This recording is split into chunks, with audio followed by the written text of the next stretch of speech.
ولا ريب أن المفتتن بهذه الفتن الشركية كثير في هذه الأزمنة وقبلها، كثير في هذه الأزمنة وقبلها. هذا على جهة العموم، ويقال كثير من الناس وقعوا فيه بالشرك الأكبر لا إشكال فيه، كثير من الناس جهلوا التوحيد، كثير من الناس لا يعرفون دين الله لا إشكال فيه.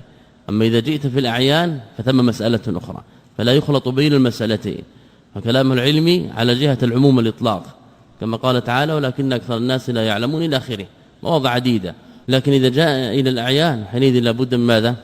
لابد من نظر آخر. إذا أظهر الإسلام فنحكم عليه بالإسلام بما أظهره، يعني هذه القاعدة المطردة بل حكى عليها العلم الإجماع أن من أظهر الإسلام وجب الكف عنه حتى يظهر ما يناقضه، حتى يظهر ما يناقضه. فإذا قال الكلمة حينئذ أنت لست مسؤولا تتبع هل يصلي في بيته ولا يصلي حتى تقول ماذا أتى بلوازمها أو لا، وإنما النظر باعتبار هل أظهر لك بما تدركه ببصرك، ليس به بالظنيات والحدسيات والعقول والخيالات والأوهام، وإنما بما تدركه بالرؤية. إذا أظهر لك كفرا كفرته لا إشكال فيه، وما عدا ذلك فهو مخالفة لأهل السنة والجماعة.